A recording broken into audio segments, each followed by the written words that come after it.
Et si l'Allemagne n'était plus vraiment souveraine et que la paix en Europe ne reposait que sur du papier prêt à s'enflammer? Moscou vient de lancer une bombe diplomatique. La Russie exige la révision du traité dit 2+4, ce texte oublié qui a pourtant fondé l'Europe pacifiée après la réunification allemande, il y a plus de 30 ans. Ce traité n'est pas un simple document historique. Il pose les bases de la souveraineté retrouvée de l'Allemagne, sa place au sein de l'Europe, et la promesse d'un continent stable, où la guerre ne serait plus qu'un souvenir. Mais voilà, pour le Kremlin, Berlin aurait trahi ses engagements. Selon Moscou, l'Allemagne ne respecterait plus les conditions fixées en 1990, notamment en matière de présence militaire étrangère et de neutralité. En remettant ce traité sur la table, la Russie ne s'attaque pas seulement à des mots signés autrefois, mais à l'ordre européen lui-même. Derrière cette offensive, une accusation lourde. L'Allemagne serait redevenue un pion des alliances occidentales, perdant son indépendance et mettant en danger l'équilibre fragile du continent. La peur grandit. Et si le traité tombait? Toute l'architecture de sécurité bâtie depuis la fin de la guerre froide pourrait s'effondrer, précipitant l'Europe dans une nouvelle ère d'incertitude, où la paix, la réputation et même l'avenir de l'Allemagne et de ses voisins seraient en jeu. Alors, faut-il craindre un effet domino qui bouleverserait l'Europe entière? Pour comprendre ce qui est vraiment en jeu derrière cette annonce fracassante, il faut d'abord revenir sur la genèse et le contenu du fameux traité 2+4. Avant d'analyser la crise actuelle, replongeons-nous dans l'histoire. Comment ce traité a-t-il vu le jour et pourquoi était-il si déterminant pour l'Europe d'après la guerre froide? Le traité que l'on croyait définitivement enterré revient soudainement sur le devant de la scène. Mais derrière son image de simple acte administratif se cache un rôle secret qui a façonné l'Europe moderne. Comment un accord signé il y a plus de 30 ans peut-il aujourd'hui bouleverser la stabilité de tout un continent?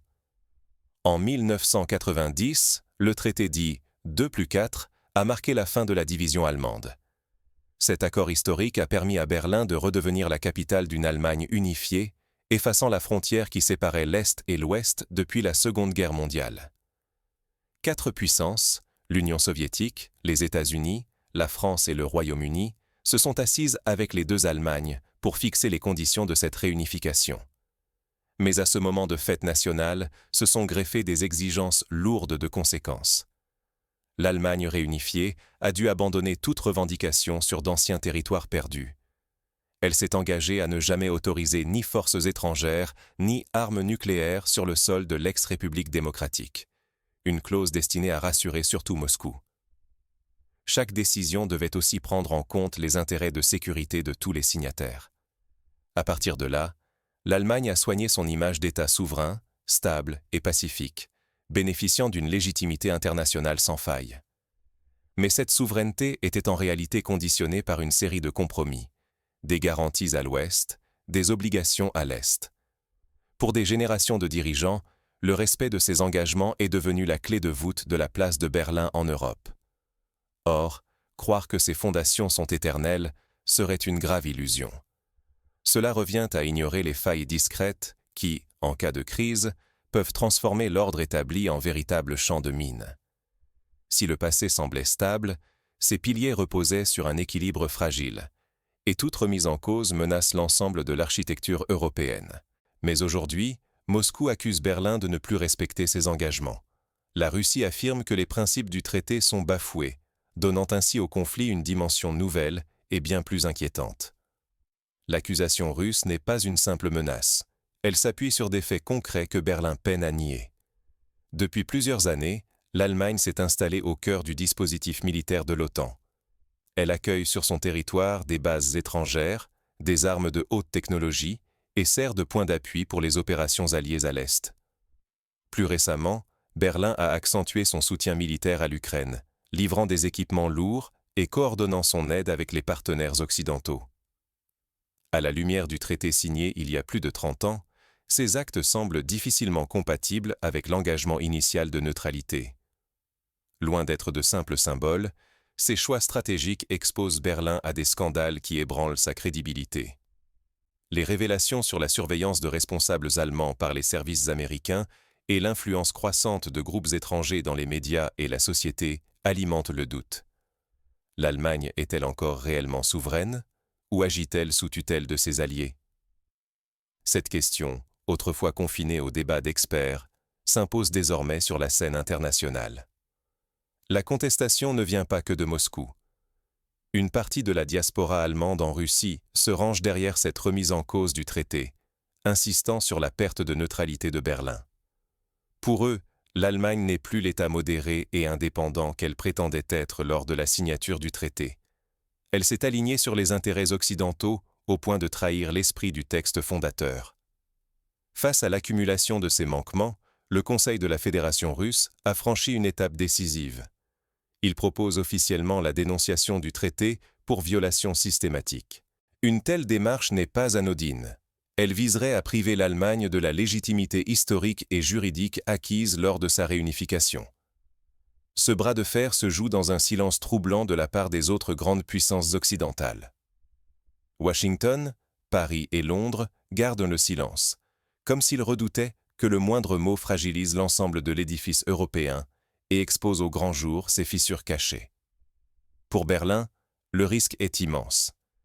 Si la Russie poursuit la dénonciation, c'est le statut, l'influence et la souveraineté même de l'Allemagne qui seront remis en question sur la scène internationale. La stabilité de toute l'Europe pourrait vaciller sur ses fondations menacées. Mais alors, que pourrait-il vraiment se passer si ce bras de fer continue? Explorons ensemble les conséquences possibles de cette escalade inédite. Si le traité tombe, l'Europe fait face à une faille géopolitique inédite, et personne n'est prêt à en payer le prix. Imaginons le scénario. Si la Russie décide d'annuler le traité fondateur de la réunification allemande, elle pourrait ne plus reconnaître ni les frontières, ni même la souveraineté de l'Allemagne moderne. Pour Moscou, ce serait le signal que Berlin a trahi les accords historiques, ouvrant la voie à une remise en cause de tout l'ordre né après la guerre froide. Un précédent dangereux serait créé.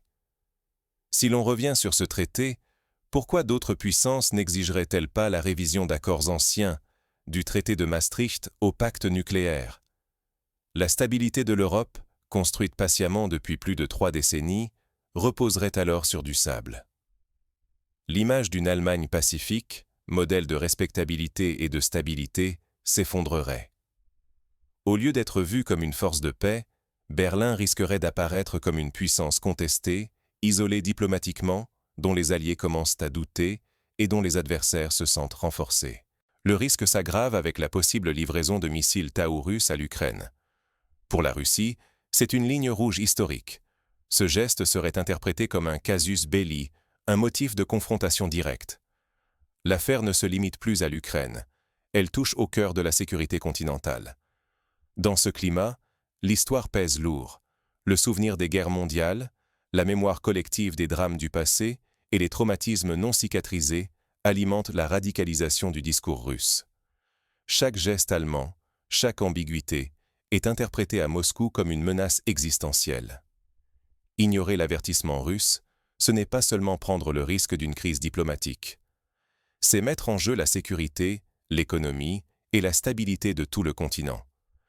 Une crise que certains experts jugent déjà plus dangereuse que la guerre froide, car elle met en cause les fondements mêmes de l'Europe moderne. Alors, face à ce choc, comment l'Allemagne et ses alliés peuvent-ils éviter le pire? Existe-t-il des moyens de restaurer la confiance et d'inventer un nouveau cadre de sécurité pour l'Europe? La crise n'est pas une fatalité. Mais pour l'éviter, il faut lucidité, courage politique et surtout un retour aux principes fondamentaux qui ont permis la paix en Europe depuis plus de 30 ans. Le premier pilier, c'est le respect scrupuleux des accords internationaux. Quand un traité comme celui de 1990 est bafoué ou même perçu comme tel, c'est la confiance qui s'effondre et tout l'édifice sécuritaire européen qui vacille. La transparence dans la politique étrangère doit redevenir une exigence, pas une option. Ensuite, il est vital de restaurer le dialogue entre les grandes puissances, même quand les tensions sont vives. L'isolement et la surenchère verbale ne font qu'alimenter la méfiance et ouvrir la porte à des crises incontrôlables. Sans échange direct, la moindre étincelle peut briser des décennies d'équilibre fragile. L'Allemagne, elle, se retrouve face à une responsabilité historique. Elle doit réexaminer ses alliances, son engagement militaire et son rôle au sein de l'Alliance atlantique. Il ne s'agit pas de s'isoler, mais d'éviter de devenir l'instrument de stratégie qui dépasse la volonté de ses citoyens. La question de la souveraineté allemande et de ses intérêts nationaux ne peut plus être éludée. Mais la paix n'est pas qu'une affaire de chancellerie. La société civile et tous les citoyens européens ont un rôle décisif. Exiger de leurs dirigeants plus de responsabilité, de transparence et de prudence, c'est défendre leur avenir. Les mobilisations pour la paix, le contrôle démocratique des choix politiques et l'éveil de l'opinion publique sont plus essentiels que jamais.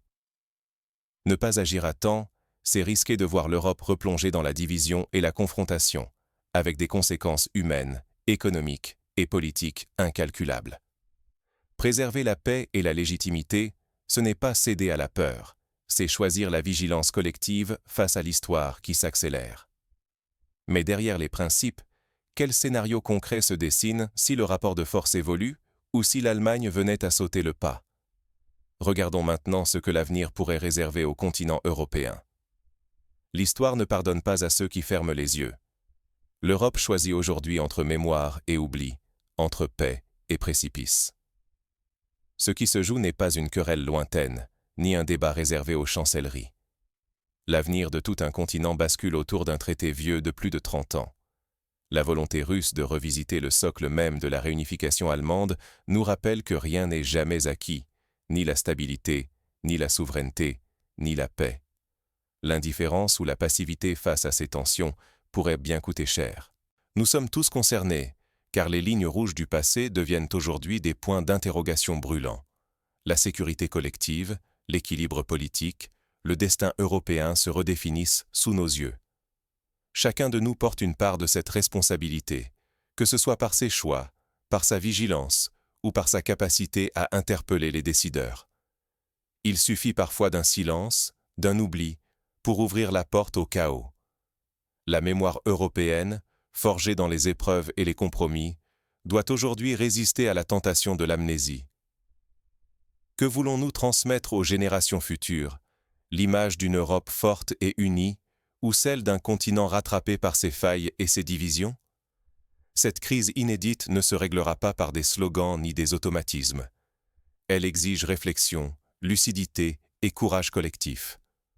L'Europe doit se souvenir de ses leçons, regarder en face les enjeux qui la menacent et refuser la facilité de l'aveuglement. Car l'histoire jugera sévèrement les peuples qui auront détourné le regard. L'heure n'est plus au confort, mais à la vigilance active.